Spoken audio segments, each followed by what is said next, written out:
everyone, it's Diego Viteri and Juanca. Today we're going to teach you how you need to distract your opponent before you're going to throw any of your punches. Remember that to probe your opponent, you have to make sure that you don't compromise any weight. When you are just probing to your opponent, it's just your arm, and make sure that you're only using your straight punches or your straight arms.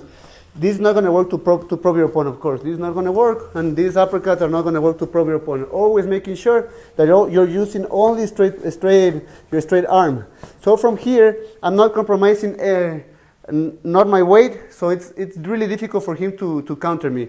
From here, if I do a jab, that's the difference between a jab and a probe. If I jab, I compromise to my opponent and he can punch me back. So that's the difference. When I'm probing, he can counter because I'm always ready to get out of the line. I'm always ready. But if I throw a jab, I'm compromising my weight. I'm already in, so it's really easy for him to counter me.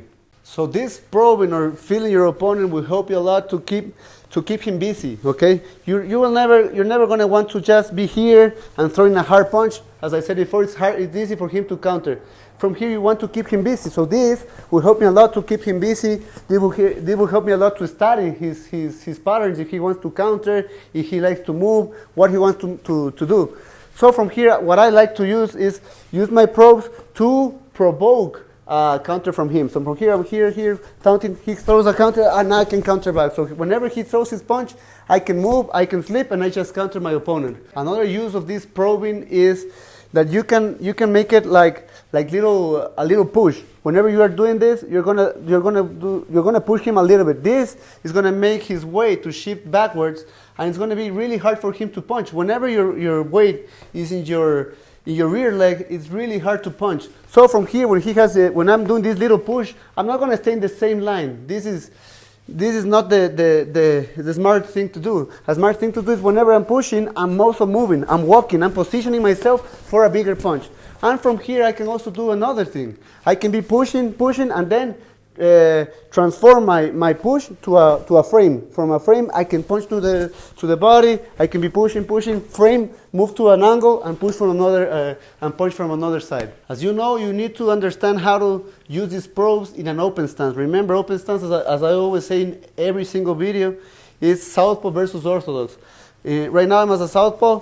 From here, this is going to be a hand fighting. Whenever you see a southpaw and orthodox, you're going to see both hands, their front arm or lead arm are going to be touching. Okay. From here, three things can happen. Number one, you can just keep it like a pin. You can pin his arm and punch to the body. You can also pull his arm and move to the side and get a better punch, or you can just push, make it upward and punch to any place you want. But normally, when you are in this position, as I said, these arms are going to be touching, so this is not the best way to probe. The best way is that you should square your shoulders. So your rear shoulder, you're going to bring it until it's aligned with your lead shoulder. And from here, I will throw my cross. That's going to become basically like a jab. And from here, my head is out of his line of attack. I'm outside of his shoulder. So from here, I can be probing, and just touching him, and I can be moving to the side and just basically using the open stance for my advantage. So remember, for this, you need great fundamentals. So I'll leave you the description below my online courses so you can start training with me. It will be full-length classes from warm-up until the last part of the training will be functional training and even stretching. Leave a comment below. Don't remember to subscribe, and I'll see you next week for the next class.